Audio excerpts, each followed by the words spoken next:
we're back.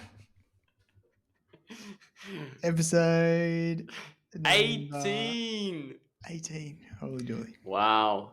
Wow. All the listeners just missed our seminar incantations, but anyway, we should maybe do them live, but might have to cut that actually. Um, so we're back. What's happening, Dom?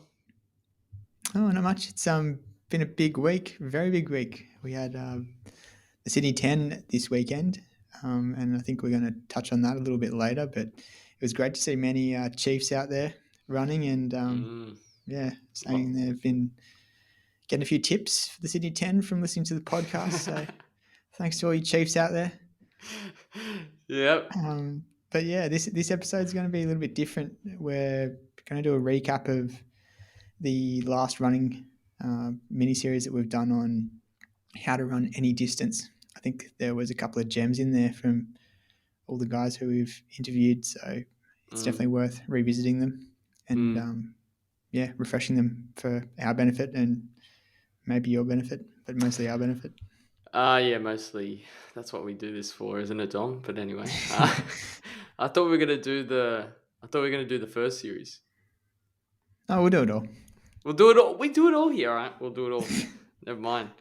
All right. Should we start off with a bit of a week recap, training recap?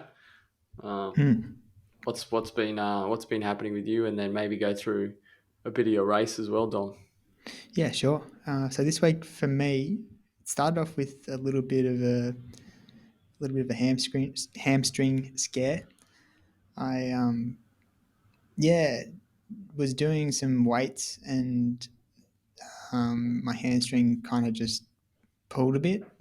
I wasn't even lifting that heavy or anything, but yeah, after that it wasn't great and was just feeling a little bit sore to run on. So I decided to back it off a bit and just got on the bike for a few days and did all my sessions on the bike. I found that I could jog around okay, and it wasn't really inflaming it too much or anything. So I just stuck with jogging and did my sessions on the bike and did a few extra bike rides and managed to get by. But I think, like Rosie was saying when we interviewed her, like the bike is just so tough, especially if you're doing a session on it. You have to really be mentally prepared and ready to go. But I don't know, it kept me in good stead and kept me fresh, I guess, for the Sydney 10. I did do one other session. I did a little threshold on Friday, and just to kind of test out my hamstring and see where my fitness was at. And it didn't do much for my confidence because I was doing about 340 per K for a 20-minute threshold, and my heart rate was like 185, which is pretty close to max. So I was pretty nervous going into the race. I wasn't really sure how I was going to go. And it's pretty weird that you can run, I don't know what, 30 seconds a K quicker or something in a race compared to a session. Yeah. There was the session, it was like half the distance. There was a few thoughts going through your mind that might have been another Fingal Bay, Dom. Definitely. I think I mentioned it to you previously, but yeah, you got me excited. But anyway, yeah, unlucky, mate. Maybe next time. This next time is I'm waiting. One day maybe it'll happen, but yeah, I guess it's been your job for that not to happen. And to be honest, it wouldn't be a good look, would it, Dom? No, not at all. Can't have that on my record. So what session did you do on the bike? Yeah, I did on the bike.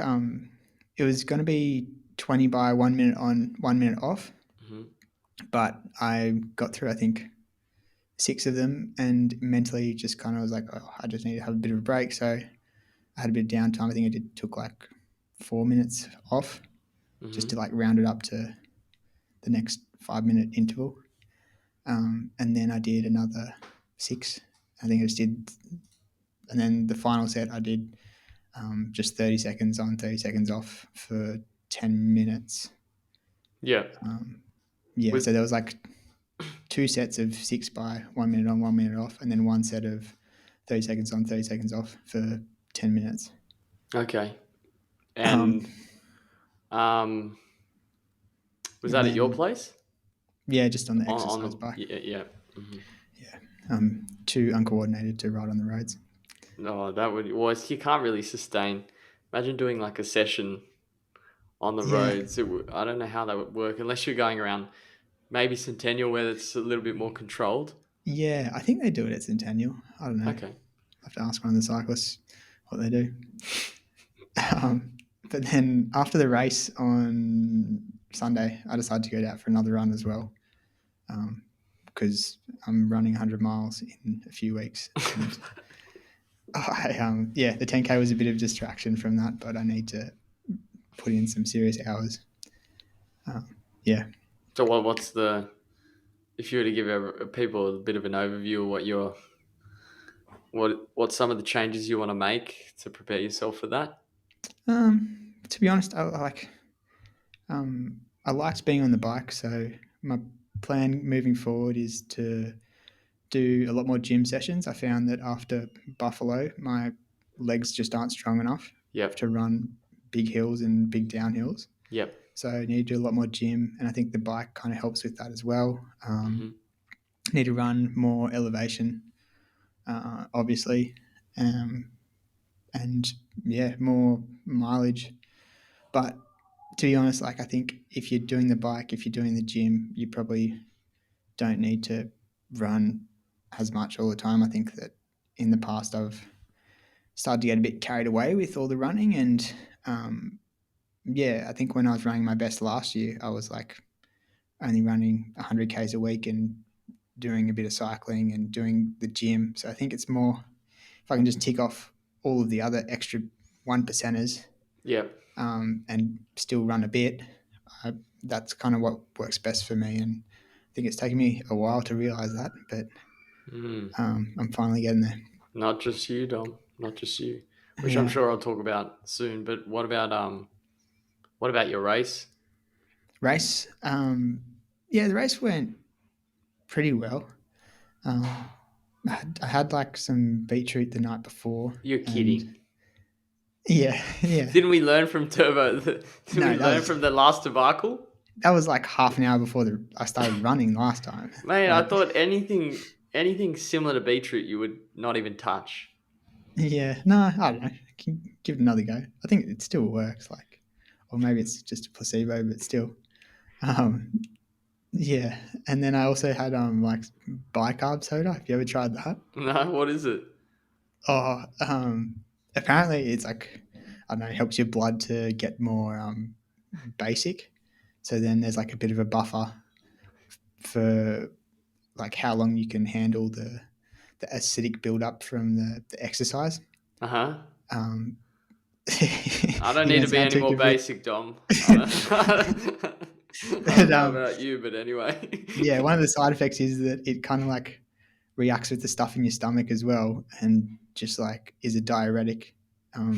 Like, so yeah, before the race, it was just like had to go, had to go to the toilet, um, and yeah, I'm glad that I like didn't take it any later because it was pretty bad, but I made it through the race all right, and everything worked out okay. So, yeah, but I think again, it's probably just one of those placebo things where you think, "Oh, I've had something, so I'm Yeah. gonna go well." And I think I like that. I like having that mental um, process and thought belief, I guess, in yourself that you've done something special. So, yeah, beetroot or But bicarb beetroot, I'm not soda. sure Yeah. because I know we're probably skipping forward to Turbo's episode, but essentially you had a disastrous time with beetroot. Hmm. Thought that would have scarred you. I know you took it the night before, but mm. No, I did it again. In the lead up to my other 10K PB, I was eating like heaps of beetroot like throughout the whole week, um, which worked out all right as well. I don't know why I find that so funny. Sorry, I'm being a bit rude, but anyway. I know No, it's a thing, mate. It's a thing. it's a thing. I maybe, yeah, maybe I gotta try it. Yeah, maybe, but I don't think it makes too much of a difference in the grand scheme of things. But yeah, went out hot in the race though. First 5K was 15:31, which is a Jesus. equal 5K PB, and then yeah, kind of crawled home a bit, but still ran 32:04, which is Wow. 4 seconds off my PB. So um, yeah, that was pretty good. But yeah, the last 5Ks I was struggling a bit, and I felt like kind of tight in my chest. Maybe I should have had my asthma puffer, but I don't think that would have helped much, to be honest. Like, it's just Hmm. that point in the race. Yeah, maybe because you split 15:31 through 5K, that might have had Yeah, something to do with it as well. that that sounds about right. Um, What about you, mate? How's your week been? Mine has been good. I will wait just before we get onto my week. What was the second half of the race? Was it Oh, then second half of the race would have been 16:33 okay? Right, for 32:04. cool. Um, yeah, my week was. I'll talk about the week leading up to the race. So basically, I had a bit not really a down week. I had more of the same. We're still doing those VO2 max sessions. Had one on Tuesday. It was like 8 by 145, which normally works out to be roughly 550, 600 meters with the Mm. 3 minute walk. Is that Starting like to feel, VO2 max? Is it? yeah, I think it's over. Like it's not definitely not the pace you'd be running for 1K or 1200-meter reps. Excuse me. Mm. It's like pretty much top end speed. Yeah. Um, Normally, I'm going out at, you know, pretty much all I can handle without falling backwards and losing form. So it's more like when um, Mm. we're talking about Jack Daniels, how he categorizes the different running. It's more like not interval repetition.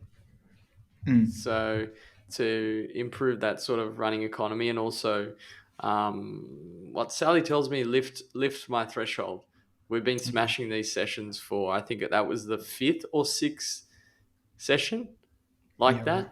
which, as I've mentioned in the past, is not something I'm used to doing, but has obviously helped me immensely prepare myself for running something faster and just improve my fitness overall, I Mm. would say. So that was Tuesday, and then Thursday I did a threshold, like sort of a cut down threshold session. So 3 by 8 minutes 30 at 310 watts, which was about 320 326 pace. Um, Okay. it was solid. It was nice. It was a nice morning, so that worked out well for me. But I mean, it was one of those sessions where I was like, we're racing on Sunday. I feel fast. Oh, that's good. That's what I you was want, like, isn't it?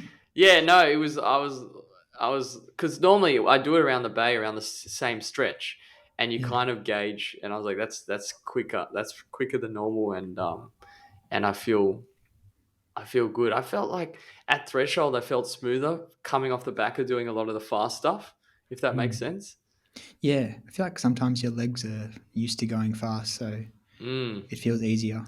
And I noticed on the third rep, like I was not going backwards at all, and I finished the rep really strong. So Mm. it made me, I don't know, it could have gone the other way, but it made me confident that I would be able to race well on Sunday.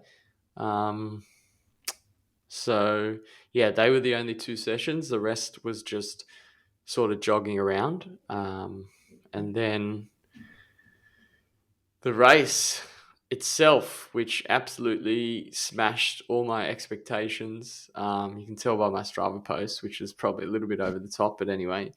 What did the Strava post say? I was like 32:56! Exclamation, question, exclamation, question.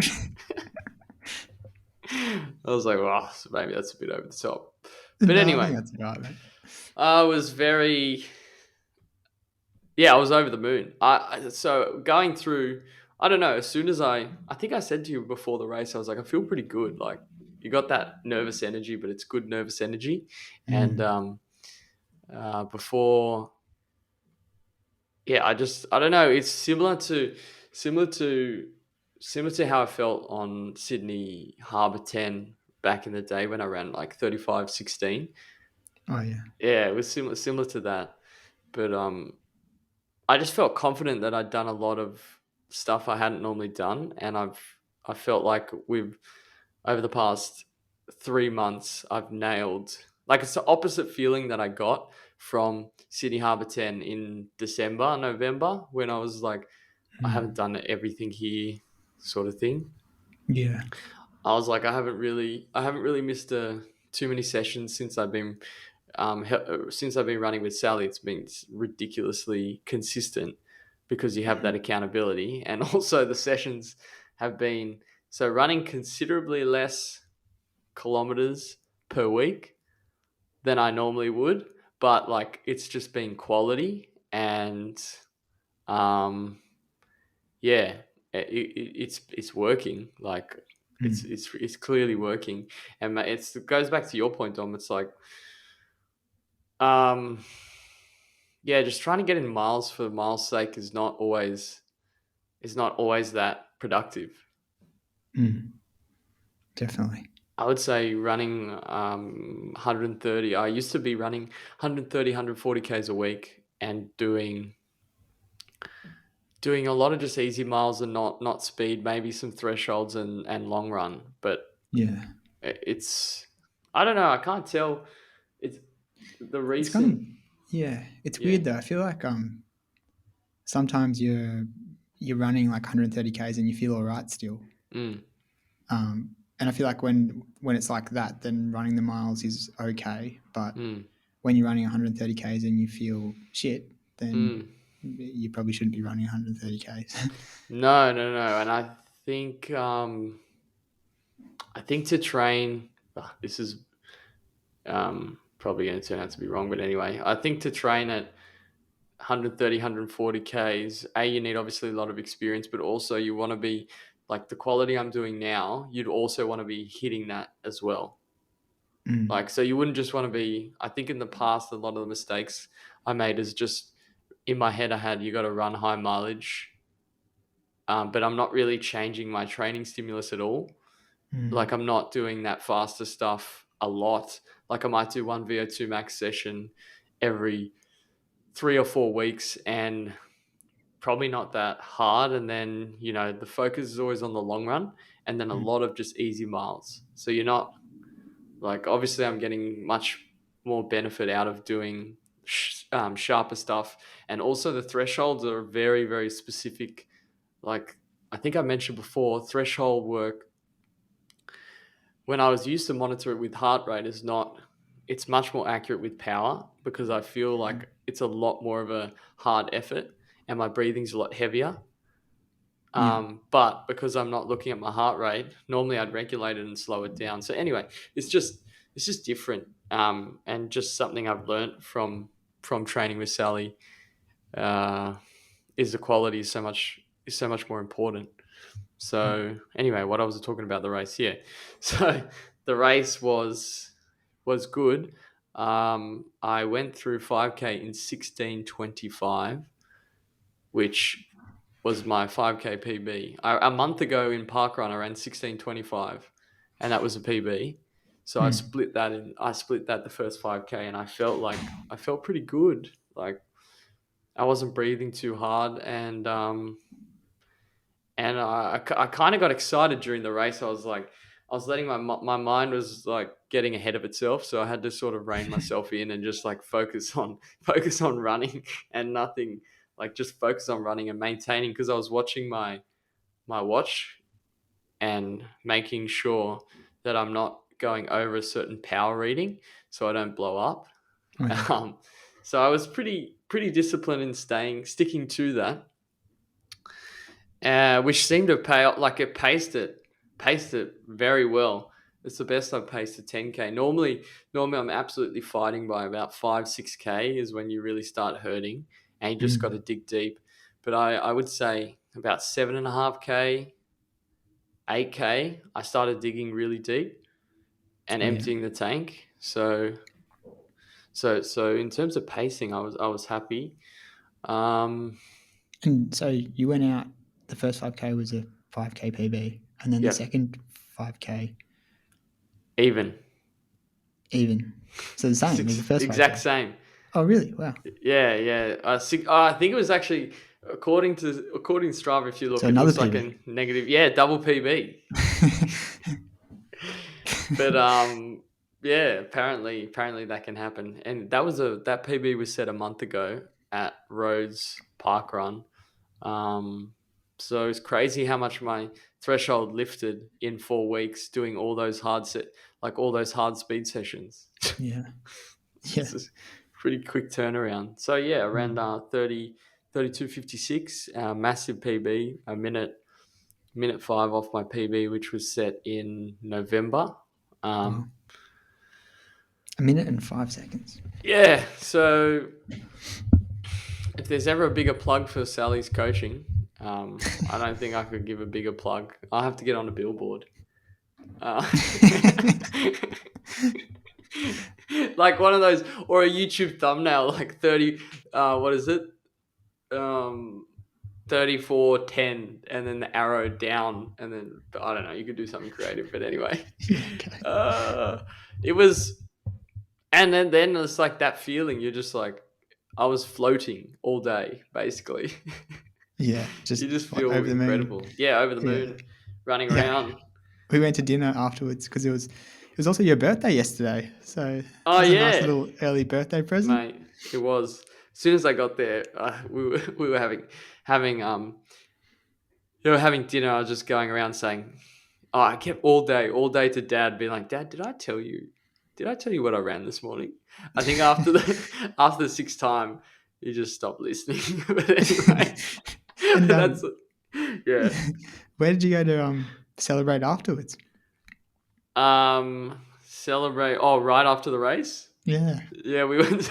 We waited in the Rydalmere Bunnings car park because Dad had to pick something up, and then, Wow, that's special.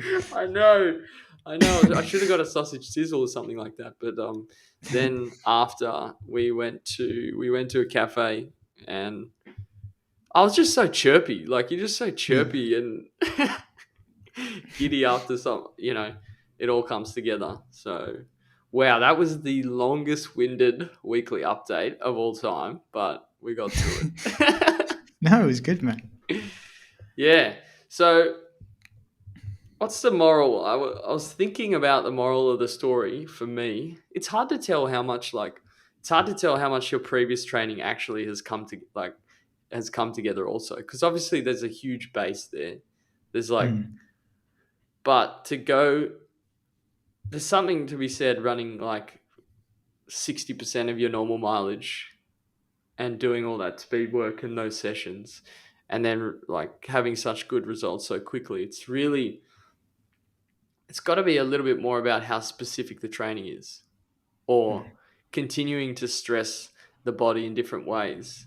Like for a Yeah. while, I reckon for like a year, I wasn't really doing much different because I was running like the same mileage, and I didn't really see myself improve too much in a whole year, if that makes sense.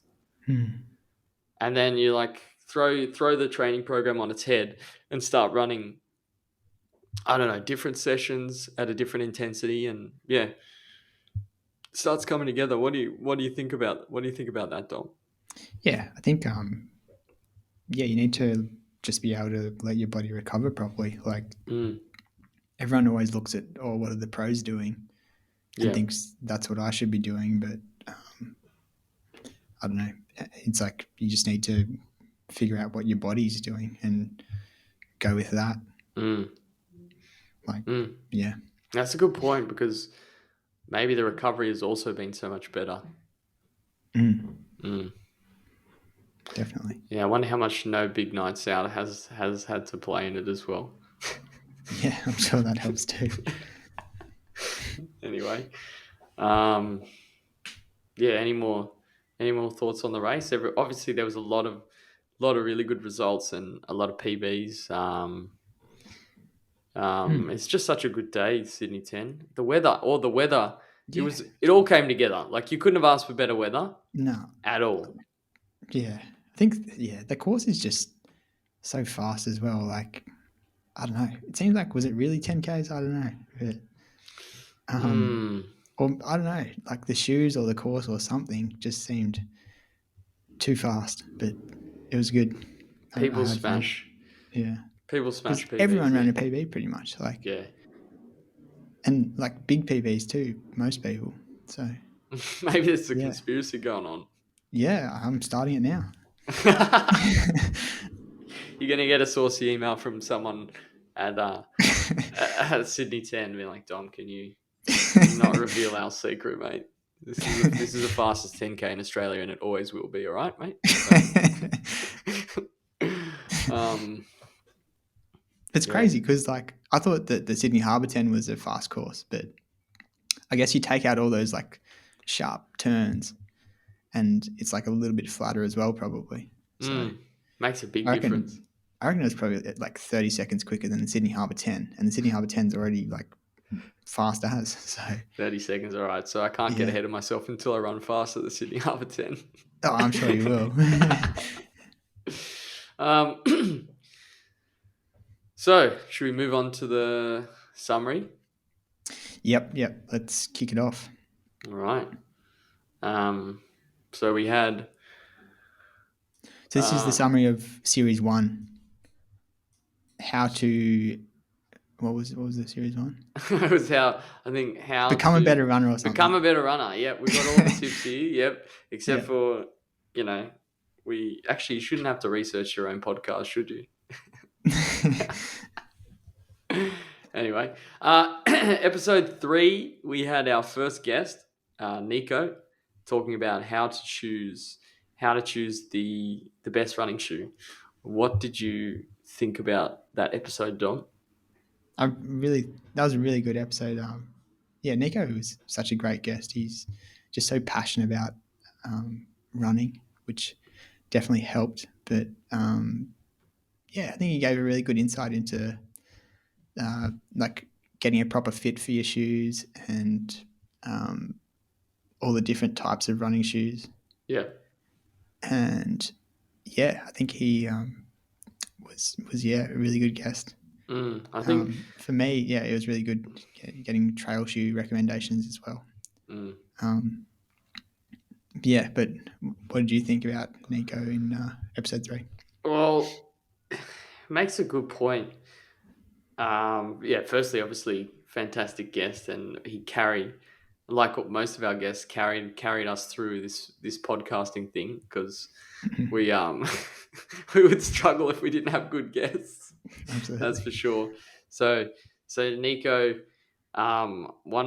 something I wrote down is like main thing is to, yeah, like you said, get the right fit, but also like you got to go and try it on. You can't go and just watch on YouTube shoes. Yeah. You really have to go try them on and see what's best for you, and make sure you don't make those mistakes of buying a shoe that's too small. But also there's so many different categories of shoes now, which is Mm. can be quite confusing, but Nico sort of simplified it and made sure that we understood the difference between like an easy day shoe, long run shoe, for example, trail shoe, which I had no idea about trail shoes. Me either. Um, yeah, yeah, and some definitions around, stack height, all that sort of stuff, which was good. But then we also that episode was good in the sense that it was we just talked about running as well and his training and sort of the lead up to his first marathon, which was Mm. nice to chat about. Yeah. But yeah, yeah, I think and yeah, I like that. Yeah, breaking down all the different um, jargon around shoes as well. Like you mm, said, the stack height and the drop. from the, I don't know, front of the shoe to the back of the shoe. Yeah. And then he talked about like pronation and as well, and like how Yeah. shoes have changed a bit in how they used to treat pronation. Mm. Previously, like it used to be sort of structured around like the top part of the shoe, whereas now the stability is kind of provided in a wider base and the um, the actual foam and below your foot rather than on the sides of your foot, which Mm. I thought that was interesting. Mm. Yeah, he was pretty good. And like, yeah, arch support, he was saying. I think like they've kind of moved away from arch support as much. Mm. Yeah, and obviously the landscape, performance shoe landscapes changed quite a lot, and we made sure to probably not use next percents for your easy running, just based on how yeah, that might do some serious damage to both the feet and the wallet. Yeah, definitely. Mainly the wallet. But what's yeah, there's so many super shoes these days. So many super shoes. I think shoes are getting really good. But it's mainly, I don't know, if I've found I've like found a few key shoes that work for me, and I'm really, I don't know, I'm really reluctant to change, or not change, but yeah, it's just like can be a bit of a gamble to try different shoes, especially when you get something like the endorphin speed twos, and it's like, why would I try another shoe? Um, and yeah, I mean, But in saying that, I can remember you were pretty like reluctant to try the endorphins in the first place. I was actually, yeah, that's a good point. That's a good point. So I'll normally try it, but it's like when you find a ripper shoe, you're just like, mm. But then Yeah, actually, you get a bit of when you see someone wearing it or a new shoe comes out, you really do gravitate towards just shiny object, and you're like, all yeah, right, I better try it. But then most good definitely. shoes are like 250, $300 these days, Yeah. realistically. Do you have a go-to shoe at the moment, Dom? I've got the 1080. I really Yep. liked it in the past, and I got a pair of Hockers, which I thought they were good for a little while, but then I stopped enjoying them fairly quickly. I Mm. think maybe they were the wrong size or something, but they just didn't quite gel with me after a little while. But I did put Yeah. a lot of my, I wore them out completely and gave them to my little brother because I give all my shoes to Tim when I'm Mate, you're done gonna. with them. And does he run with them? No, he just wears them around, like I was about to moving say mattresses and stuff. that's gonna slaughter his feet. No, he loves it. Um, he really liked the 1080s last time as well. So I think in a couple of months he'll get a new pair, which he'll be ecstatic about. After you put it, you don't even track. You don't even track it on Strava, so you can't even tell how many kilometers have gone into them. Yeah. Probably like 1,500 kilometers. Probably, but Maybe not that much. I don't know. Um, yeah, not too stingy with my shoes. Just, yeah, I don't get injured or anything, so can't be going too wrong. Yeah. But yeah, the 1080 is working well for me. I think I need a new. Usually, I'm pretty stingy, like because I have like the next percent, and then once that gets worn out from races, I just use that as a trainer. Yeah. But yeah, I don't know. Usually Um, you're usually you're pretty stingy just in the shoe department, Dom. I'm pretty stingy in more than just the shoe department. But I couldn't leave that there. yeah, I don't know. I'm enjoying the 1080. It's a great shoe. Yeah, that's what I was trying to get at Episode 4. Um, episode 4 was with Paddy Mac. with Paddy Mac. This is a big episode for. Oh, we didn't mention Paddy Mac just did his Ironman on Oh the weekend. yeah, Yeah. yeah. Have you heard from? Oh, he's probably still trying to sleep or something. Yeah, I reckon. He's That's probably having such a a brutal. million VBs or something. Yeah, I think so. After training for an Ironman. Oh, we got to try and get him on the podcast, I reckon. Yeah. Talk Yeah. about I reckon. Ironman. Yeah, definitely. Yeah, that's I reckon such a it'd be big pretty effort. crazy experience doing an Ironman. Oh, yeah. Would you do it? Actually, I you're don't know. about to I do a don't. 100-mile running race, so it's well in your range. Yeah, but I don't like cycling. Yeah, true. Swimming's good, running's good, but I don't know. I think cycling, I probably need to put a few more hours in. And that'll be the that's generally the focus of. I'm not an Ironman expert, but that's a big focus. The cycling. Yeah, well, it's like probably 2/3 of the race is cycling, or something close to it, because it's like 180k bike ride or something like that. I could be wrong. Yeah. And then a marathon, and then it's like a 3k swim. Yep. Those distances are probably all incorrect, but oh well. I'm sure you got one of them correct. I know there's a marathon. Yeah, we're all about. I can confidently say there's a marathon. There's a marathon. Good. There's definitely a marathon.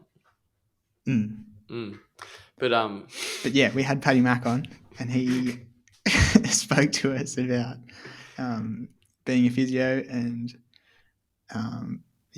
how you should be running and not getting injured. The title of the episode was "Why You Can't Go Wrong with Being Strong."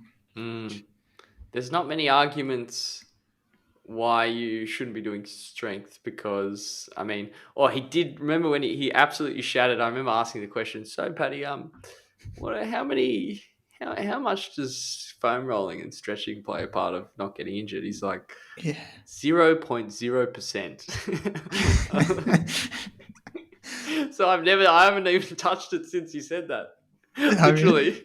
And I know it still helps with mobility and stuff like that, but I was like, in my head, I was like, this is going to stop me from being injured. Then when you hear 0.0%, it's not as appealing anymore. Definitely. But also I had no idea also that strength work improved running. I'm not sure if it's economy, by 4 to 8%. Yeah, that's right. Which is huge. More than the shoes or whatever do it.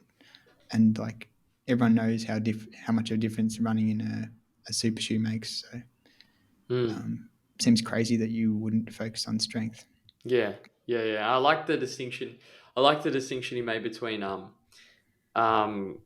how we as runners move away from the fact that we enjoy running, and we're way too willing to run through pain, and not just pain in the sense that my legs are sore, I want to stop. The pain in like I've got a potential injury here. So I think he had a good philosophical approach to that as well, which comes back to we like it. We run because we enjoy the feeling, so we should really focus on not taking it too far, especially when you feel like there might be an injury. And or what is it all? It all comes back to overuse, realistically, or overload, essentially.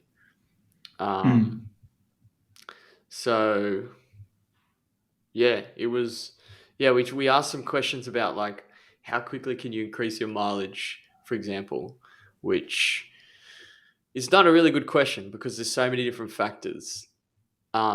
There's so many different factors in when you should be increasing your mileage. But I think Patty made some good points around people. You know, if someone's getting into running, it really makes a big difference as to what's their background in athletics, or what's their fitness background. Yeah, that was a really good point. Because when your legs, yeah, it's more like, I think Sally said it as well, but your fitness comes together much quicker than your tendons and stuff like that get used to the impact of running. So it's easy to get carried away in those early days. Definitely. Yeah. I think he was saying like it was almost more dangerous for like a rower or someone with a big aerobic engine to start running compared to like a guy who is more like muscly and sort of power based, I guess, Yeah. because their aerobic capability would tap out before their muscles would. Mm. Yeah. Um, yeah. Any other key takeaways from that one, Dom? Um, that was a pretty crazy episode. There were a lot of key takeaways. Yeah.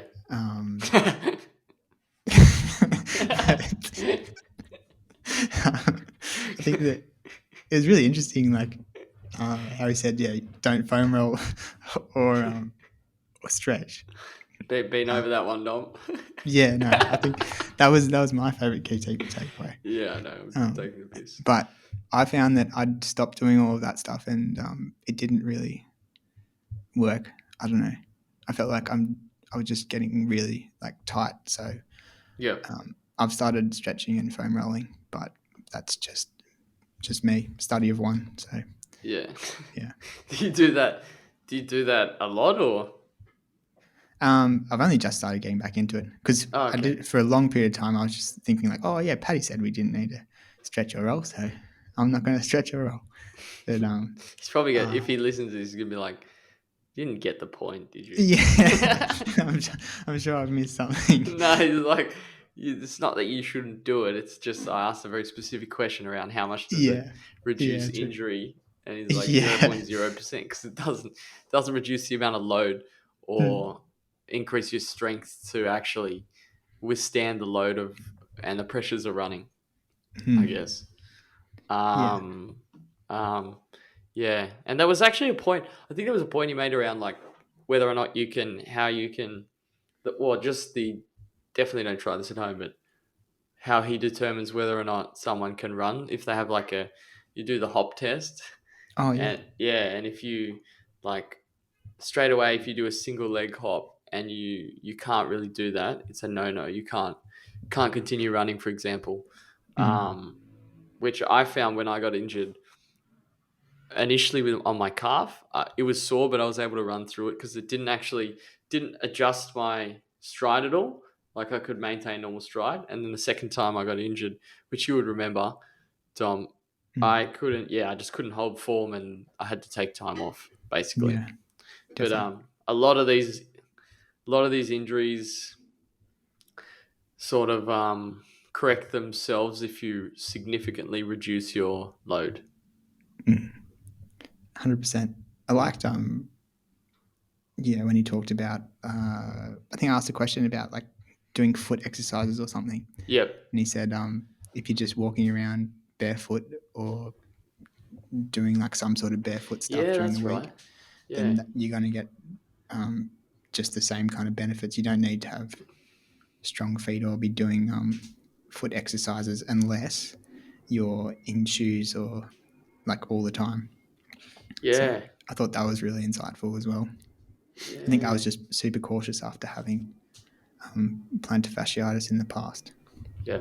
And we all, for the most part, if we go into the office, we're all wearing our little pointy shoes, Mm. shiny pointy shoes, which are not good for the feet. Actually, that's one of the biggest blessings about working from home now is just feet. Feet are flying around barefoot. Yeah. Also, don't think I've worn long pants for a while. That's not relevant to the episode, but so I just don't remember thought Paddy saying that. that's just a note on working from home. um, yeah. Wow, I'll keep it professional. Anyway. Well, that was Paddy. Paddy was so good. Like Yeah. every question we asked him, he had a really like well thought out answer. Um, Yeah, I think yeah. you could tell he's a seasoned podcaster, but Mm, also just, yeah, would obviously be a great physio, just the way yeah. he spoke and I was Hundred able percent. to answer those questions. And obviously, there's a wealth of knowledge there that he was sort of dumbing down for you and I because Yeah. you could tell Yeah. if he wanted to, he could go into so much detail, but I guess we wouldn't understand. But yeah, that was a great episode. That was great. Yeah. And then after that episode, we had Turbo on Turbo. the show, and he was talking about the role that community plays in running. Mm. Um, Uh, Turbo, yeah, he was really good as well. Far out, we've had so many good guests on. yeah. Um, he talked about like how Turbo Runners got started, as well as like I love hearing about all these ultra races. I love hearing about Yeah. all everyone's ultra races. Like it's just there's such challenging things to do. Yeah. Um, yeah, We heard about the 100K around his block. that's right. Yeah, Mm. like Mount Fuji getting cancelled and then just deciding to run around his block instead. I remember, um, yeah, he was running around the block because there's a 50K loop that you guys do, and then he was saying he was getting temptations to just do the 50K, and then he's like, mate, it's 9:30, 9:45. The pub's on, the bottle is not even open. I might as well just go to 60Ks. And then, um, no, then obviously that wasn't the real motivation. But then he went to 100. But Sally was there helping him out. I remember Yeah, him Sally was there too. recounting. Yeah, Yeah, I don't yeah, know. Still can't get my head around doing that, but I know it's crazy. um, Um, but yeah, hearing about Turbo and how Turbo Runners started. I think it was just like a few guys from his workplace, and then it just grew and grew and grew, and kind of took off during COVID with Red Line Roulette. mm, Um, and yeah, it's kind of gone from there, just from strength to strength. Turbo Runners. mm. Um, yeah, that was a awesome episode. And after that, we had Jerome on episode Jerome, 6. that was yep, very big episode. I'm Mm. glad, Dom, you really pronounced his name very well in the intro of that episode. That was a shocker. And then and then I spelt his name wrong afterwards as well, and I felt so bad. Oh, jeez. I remember that was the funniest. I've listened to that intro so many times. It's like, oh, have I got your name correct? You got my first name correct, Dom, but it's okay. Uh, I struggled with people's names. Far out. Oh no, it's so funny, mate. You gave it a good crack, but um, yeah, that was a great episode. Yeah, Jerome was Jerome, really good. Yeah. yeah, it was Um, obviously, very seasoned runner himself with, I don't know, 16 years of training under his belt. And Mm. that's been like a six proper training. So pretty sure he recounted he's been training in a structured manner for that long. And yeah, it was good to hear about sort of Delta running in a bit more detail and see how Mm. see how the group dynamic plays as well. It was good to hear about that right after Turbo as well, which reinforced a lot of what we talked about. Um, Mm. yeah, anything that stuck out in particular? Um, yeah, I think he was pretty insightful. I really liked when he was talking about like running technique and how he Mm, would just listen to his Walkman when he was first getting into running, and it was about like chi running, and he'd yeah. just have that on repeat. It sounds it's like a pretty cool way to improve your technique and kind of like get that instant feedback while you're running. Just Mm, but yeah, I you like can. that, and he kind of like really went into running technique and a few different sort of things you can focus on, which I thought was really cool. The whole episode was really insightful and just full of gems. So yeah, that was. Mm. What about you? Any key takeaways? I mean, yeah, you could tell Jerome's very passionate about sort of running form, and he even said himself, like more so than a lot of running coaches. But one thing I've noticed, I'm not sure if it's just after he was saying that, but a lot of the people, Delta runners, have very good running form. Hmm. Um, Do you know I used to be a Delta runner? you did, Yeah. yeah. I remember that for a brief. You've always had pretty good running form, Dom. Have you Yeah, focused? thanks, Smitty. You've uh you've focused on running form for a while though, haven't you, mate? Yeah, oh, definitely, yeah. And I think Yeah, having Jerome, that was definitely something I think he sort of teased into the training a bit. yeah. Mm. Did you that was you were doing a Delta program in the lead up to Sydney Harbour. Yeah, correct. Fast 10K program. PB. Yep. Mm, very fast, sharp stuff. Really sharp. Yeah. Yeah. But yeah, Jerome gave us a good insight into sort of the structure that Delta runners go through, and I think his key one of the key sessions was like those big. Um, there was a fartlek session, but also Mm. a big like Jerome was very keen on a big tempo session. I Mm-hmm. remember him saying, keep your head in it, put your head down, and sort of get through it. Those build character and build fitness. Mm. Do you remember doing any of the fartleks Yeah, when you yeah. were We training? did lots of fartleks. We did like 8 minutes, like 4 by 8 minutes, but it was like kind of alternating between marathon pace and half marathon pace. Yep. And then we did monofartlek a fair bit. That was really fun. I like monofartlek because it's like you get like a distance for the 20 minutes that you've run, and you can kind of like compare that to other monofartleks that you've done. But it's like such a good session because it kind of gets like faster and faster throughout. Mm, Um, and yeah, then also like lots of like hills and fast stuff as well, mm. which I think that's kind of like what you're doing a little bit now as well, which is Yeah. interesting. Yeah, a little bit. I've got one scheduled for Sunday actually, which looks quite brutal.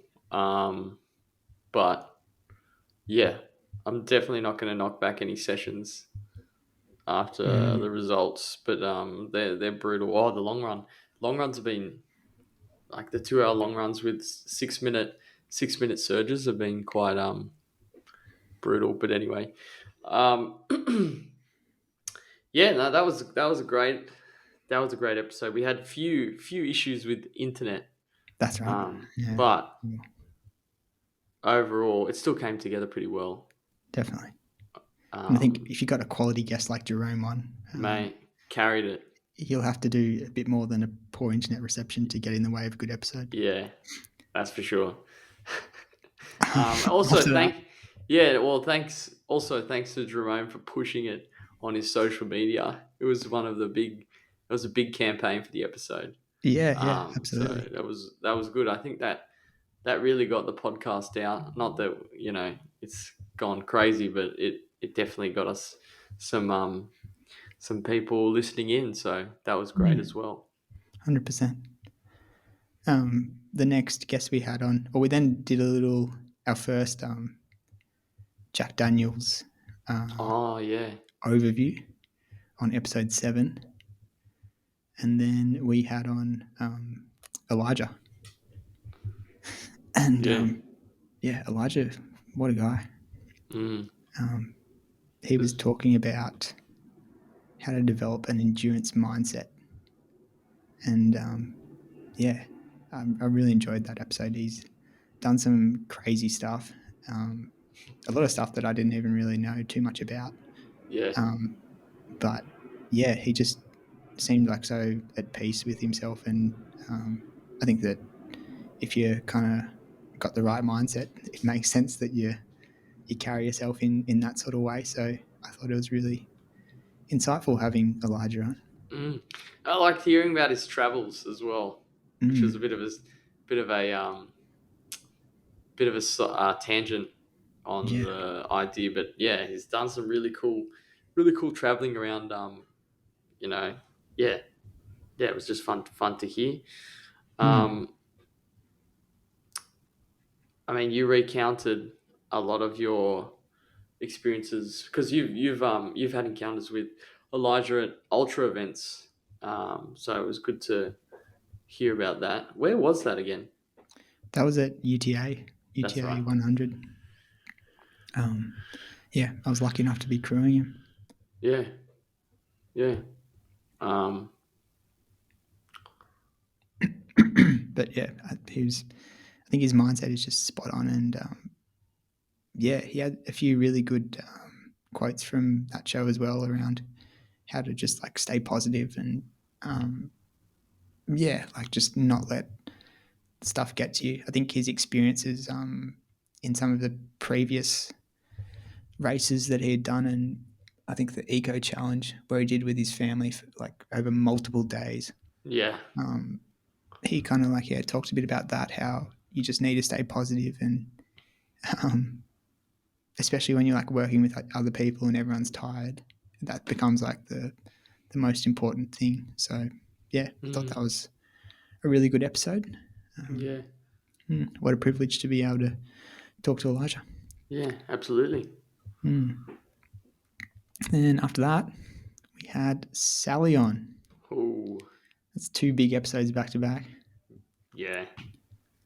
Um, big, very big episode. Sort of paradigm shifting moment about training and Sally's. I guess Sally's insight into the different metrics you could use to sort of gauge effort and stuff like that was crazy. Um, Yeah. we, yeah, I've got that.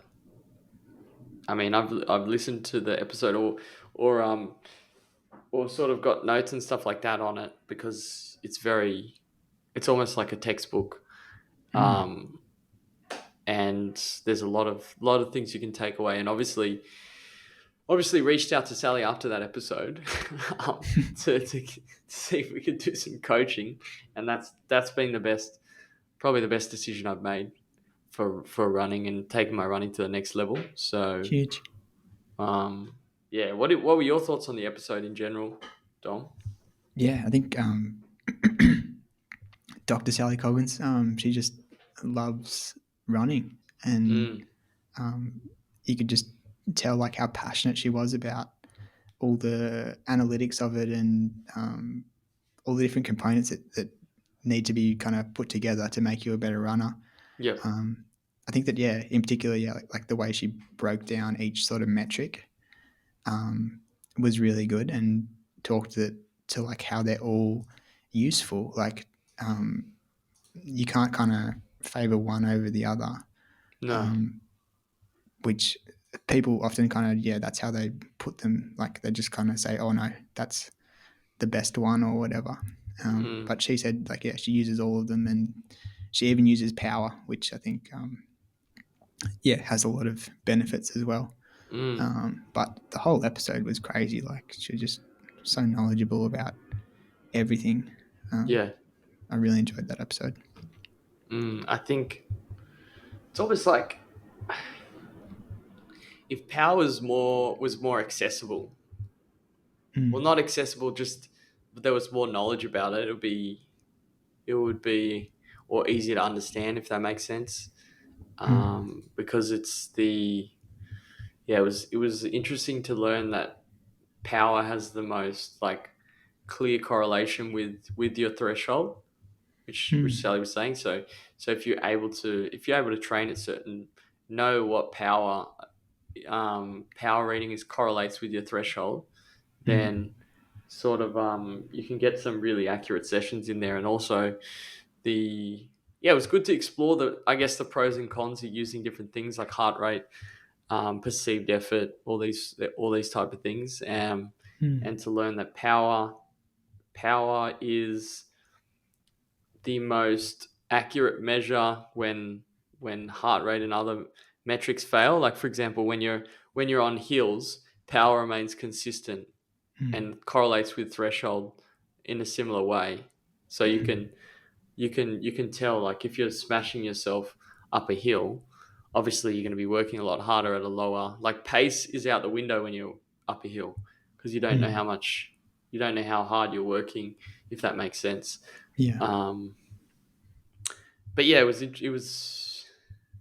very interesting, very very interesting. A lot of you can like every sort of beginner runner can listen to that and get a good insight onto what it's like. We also went into like different. different training types as well, like easy running. Mm. Like got a Mm. really good understanding of what it means. What are the specific sessions um, in a training program as well, with very scientific but not like technical, but not too technical, where it Mm. goes over your head. It's like, what is this? What is easy running actually doing for your physiology? Um, how is it to? How is it? When are you training too hard, for example? I like Mm. the nasal. If you remember the Yeah, nasal yeah. breathing, That's what I was that's thinking of. Yeah. yeah, that's such a good. Such an easy way to know if you're running too hard Mm. is nasal breathing.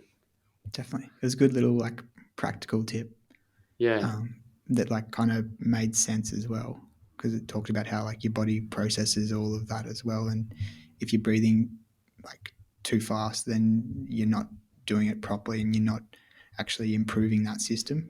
yeah, I think that's what she was talking about in layman's terms. But yeah. No, it was yeah. So yeah, very big episode. mm, Obviously, a game changer for me. massive, And hopefully people that were listening. yeah. And then after that, we had on Izzy Hey, from the US. that was a fun episode. That was awesome. Izzy was so good as well. Like Yeah, just really good energy about her. yeah. But it was like 6 o'clock in the morning or something. So, okay. Yeah, I was a little bit tired, but I don't know. I didn't mind recording in the mornings. I think it's better. I don't know. It's good. It's not bad in the morning. You're fresh. You Yeah, know, you don't have to do seminar incantations and freaking after work to g yourself up when you're a little bit yeah, tired. But no, that was good. It's crazy to hear how different or how crazy the training is into and the facilities and stuff like that. And yeah, also, far out. yeah, it's just like another level. How much money's involved in Mm, that college running. They put a lot of resources behind it. I think the one thing that Izzy was mentioning is like big difference between her training before. It's like everything is um, looked after and taken care of, which is yeah, a bit of a culture shock. Like mm, food, everything's looked after. yeah. It must be Um, nice. yeah, it must be nice. It's like everything's just outsourced. Like, oh, there's a guy for that. Yeah, Yeah, yeah. What you have to do is train. yeah, That's it, which is cool. exactly. I like Yeah, that. But yeah, Izzy had such a great energy, a very mm, positive outlook, and obviously he's an extremely talented runner with a big future ahead.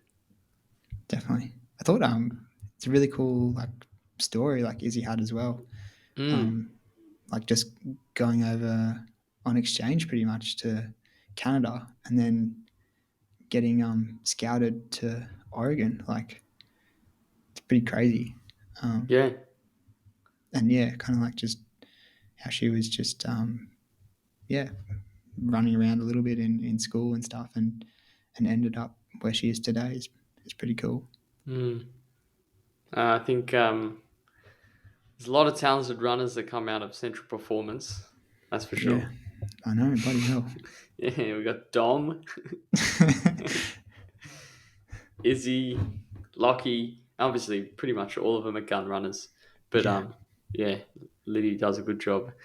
absolutely. Um, yeah, that was a fun episode. Very fun episode. Just a good conversation in general. Mm. Um, And then that wrapped up the Become a Better Running series after Izzy, yeah, which which was is what a well-rounded series and also just an unplanned. Um, like we couldn't, you couldn't really plan that out, could you? yeah, it was pretty good. Like Before, we had like Izzy's kind of elite level athlete, hmm. and then we had like Sally and Jerome, a couple of running coaches. We had Paddy Mack on, a physio, Nico talking about shoes, Turbo talking about community, and Elijah talking about like mindset. Like it was pretty good sort of mix of people to talk to. Yeah, I thought it kind of was like good. covered all bases. Mm. We certainly learnt a lot. Definitely. Mm. Um, I think we might. Maybe we'll save the recap of the other series for another episode. Yeah, What do you reckon? sounds good. I think that we've already been going for an hour Yeah, we've and been 5 minutes. waffling. If So someone's listening to us, if someone's still listening to yeah, this well episode, it's been done. an hour and well, seriously, well done. And I felt like we have just absolutely waffled. Maybe I can speak for myself, but yeah, but well done, You well can't say done. that, mate. Do we have to cut that? No, that's good. I like it. Oh God, I'm really, really confident in what we're trying to It felt achieve like here, Dom. you were going somewhere, and then And you then I just was got a like, little bit no, lost. that was like the previous episode. No, not the one of the episodes. I can't. When was it? And you were like talking about something, and you've gone off on the biggest tangent, That's right. and then you just mentioned the point. You're like, yeah, and every runner should be consistent. It's like, whoa, whoa, whoa, whoa! No, You can't do that. but it's That's been just not on, mate. a real fun episode. I think Yeah. we'll finish up with your favorite race, Story? Sydney. Oh, okay. What's what did you say? What are we finishing up with? Don't we always finish up with what's your favorite race? Oh yeah. Yeah, have we Ooh. spoken to you about what your favorite race was? I can't remember. And that's going to be a tough one. Favorite race? Is there a new favorite race now after the weekend? Oh, mate, I think there is. I think, ooh. Oh, God, that's actually, I can't believe we do this to our guests. I think, no, I can't just do one. I think Melbourne, I think the first marathon was pretty special. The marathon's pretty special. Like, Yeah. it's just such a tough but glorious race. I think Melbourne first marathon when I was aiming to go sub 3 or even 250 and achieved it, but also it was just like there was so much energy about the race, and there was so much anxiety about the marathon distance, especially when I've never run that far, or what's going to happen after 35 Ks. Just Yeah, what's going to happen. I don't know. scary. And you're like thinking about it all the time, and you train, like you put on really solid amount of training for it, and then you get there and you execute pretty well. I mean, it was a pretty bad day for my gut and not like using the right gels or anything like that. I struggled a lot, which added to the glory of finishing the race and still achieving a good time. Because I actually was about to go and use one of those mysterious porta potties, but I avoided it. Yeah, but also just having had the parents there. It was nice to be in Melbourne as well and get away. Yeah. Yeah, glorious event. But no, I think also the one we just the Sydney 10 as well is a very, very big contender because it like completely shattered. There might be a conspiracy theory now about the course, but if we put that to one side, then it just shattered expectations. It was one of those things we talked about with Alex as well. It's like you have one of those things and you're like, whoa, I didn't expect to run that fast, and gives you a lot of. It's given me a lot of hope for future running. Just because Definitely. when you feel like you plateau or you don't see your times move too much over the period of 12 months, you just get a little bit like bit disheartened. But to see it come together with a different strategy and see the strategy paying off. I mean, I feel as if I've done less work now though, so it's all been Sally realistically. um, um, yeah, it's good when it comes together. So I would say those two races have been been the best for me. Dom, have we asked about your race then? Oh, I think so. I think in the past I said, I can't even remember what I said though, but the first marathon was definitely pretty special. Like, Canberra. yeah, I Sub can remember, 240. like, I was, so scared to run the marathon, and that kind of like motivated me to train so hard. And I think, when I ran Canberra again and when I ran Penrith, like every marathon I've been like so focused and just had like that extra kind of motivation to run fast and run well. Yeah. But yeah, the first marathon was like really special, and I had like my whole family there as well, and um, you and Adrian and everyone was there, which is like pretty cool. Yeah. Yeah, it's cool like when everyone can kind of celebrate it like that as well. Mm. I think that's what I liked the most about Canberra. Even last year running Canberra, it was the same thing, like just having everyone there and being able to celebrate together after like you've trained so hard for this race and it's finally all worked out. Mm. Funny how it works out a lot of the time, isn't it? Mm. You don't normally in your head, you're like, can think of, I don't know, maybe 6,000 scenarios of things that could go wrong in the race, Mm. but you got to sort of put that to one side. Yeah, But yeah, there's something so special about the marathon distance. definitely. Yeah, but Anyways, big big episode. Jeez, it's been a pleasure, mate. mate. As always, And episode 18. thanks for tuning in, Chiefs. Or also, the 5K handicap challenge is underway for Oof. 2022. The first round seeds have just been released. There's a few controversial seeds. I think a few people were saying like, "Oh, I've got this in the bag, Tom. Don't you dare change my seed." But it should be interesting. Second round seeds will be coming out this week. What So are your what thoughts, about? Smitty? Well, Who are you firstly, thinking you've is going to you've take this one got. out? Well, firstly, we have to correct something on air so that you can't just shimmy around the. But mine's incorrect. Here we go. You've got 1606, which is just 1606. ludicrously inaccurate. That is mine. I ran 1616. Oh, sorry. So I'll fix that up. yeah, that'd be I think I nice. missed Thank out you. the one. Must have been a typo. That was a bit aggressive, wasn't it? What? Jeez, sorry about that. Me, I was like, Dom, Fix it up. you better fix that up there, Chief.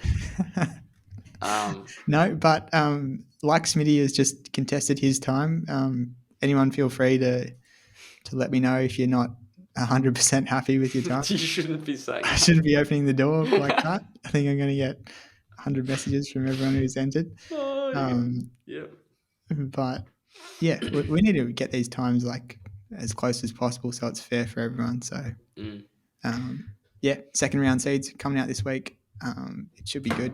But Smitty, can I get a pick from you for who's going to win it? Oh God. I don't know. I have no idea. I don't even know how to.